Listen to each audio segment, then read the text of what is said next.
here. Welcome back to my channel, Never Out of Books. I'm wrapping up September for you. I guess this isn't really a bad booktuber wrap up because it's not really late, but it seems like September, like the beginning of September and the end of September were two different months somehow for me. I'm not sure how that happened, so the beginning of September feels like a really long time ago. I used to do 2 wrap-ups a month, and I think that's probably better, but at the same time that's probably more than I can handle, so I think it's always going to feel a little bit like this. So without further ado, here we go. The first book I finished in September was Warstorm by Victoria Aveyard. This is the 4th and final book in the Red Queen Quartet. This is huge, in case you didn't notice. I think it might be the largest book that I read this year so far, at 657 pages. It actually went fairly quickly, and it was a good ending to the series.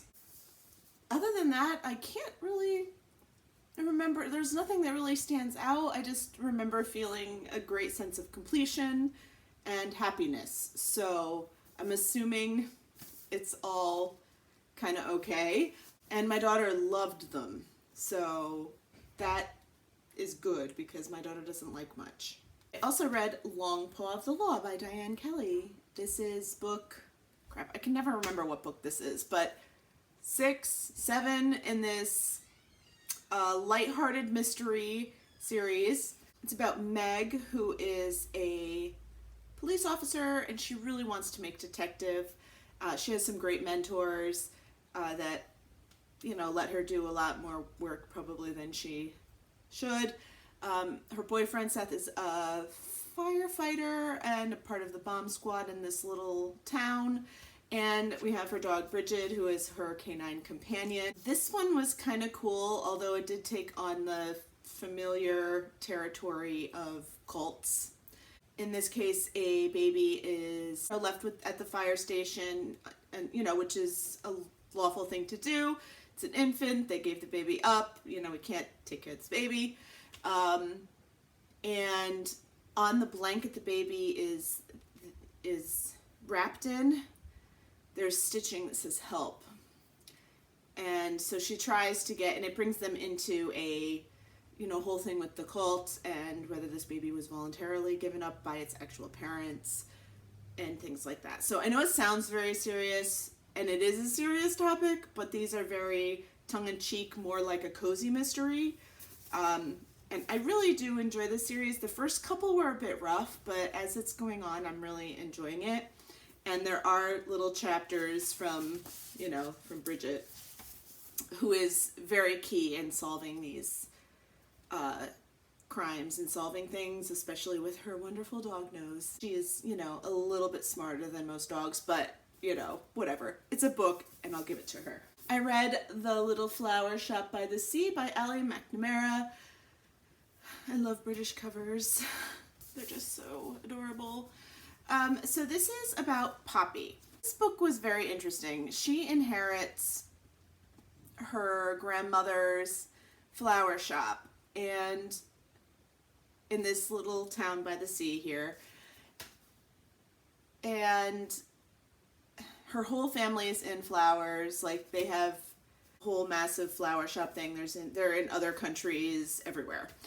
And so, a lot of her family is not very happy about this, and she's like kind of the slack off of all of the people, and in her family, she doesn't know what she wants to do and all of that. So she goes and gives it the try there. And she doesn't really want to go back to this town because, bad things happened, which is part of the book, the theme of the book. I don't want to spoil anything. So, there was a bad incident in here where you could see why, when it gets realized, you can see why she wasn't 100% keen on going back to this town.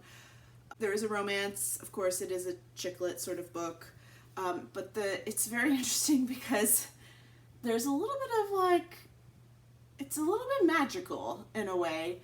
Everyone is very keen when she's there. Are you going to do it just like your grandmother? Are you going to do it just like your grandmother? She's kind of like, what in the world's going on? Finds this book under the floorboards about Victorian healing plants and stuff and special bouquets, and she's skeptical at first, but her mother sends her a helper who has her own story. That's very interesting. And, you know, they put together these bouquets and it makes things happen. So there's a little bit of a magical element to it. I enjoyed this. As you can see, because I'm talking about it for like 5 minutes, but I enjoyed this a lot, and might actually read some more from this author. I don't know if I can get her books so easily here in the US. I got this from Book Depository a while ago because they were having a sale on it. I think it was only $2.99 or something like that, so of course I grabbed it. But I really enjoyed her writing, and I enjoyed this book a lot. The rest of September was reading all but the final book in the Lorien Legacies. The Rise of Five, which is, I think, somewhere in here. I think it's the third book. I had to get from the library because it's the only one I don't have. So maybe this is why September feels like 2 months, because there was those 3 books I read at the beginning, and then there was this at the end. I wouldn't say that I binge read these because they were fantastic. Trust me, I have problems with it. But they're basically all... It should be one book. It just keeps going and going and going and going and going. I do get kind of irritated by that. Like, anyway, I have thoughts. Maybe I should do a series review. That could be interesting. Yeah, maybe I'll do that. Because I got a couple feelings. I could do a little 5-minute review. I guess I'll do that. So, I read 6 of the 7 books in this month. Most of them are 3-star books. They're great. I wouldn't go out and recommend it to people necessarily. I mean, young adult people maybe will like it, but I don't think that the general adult population who's read other things will like it. They will probably feel the way that I did about it. It was enjoyable while I was reading them, so I guess that's what really matters. That's what I read in September. Not a huge reading month, but I was busy, and that's okay. So I will talk to you again later, and I hope you're having a wonderful day. Bye.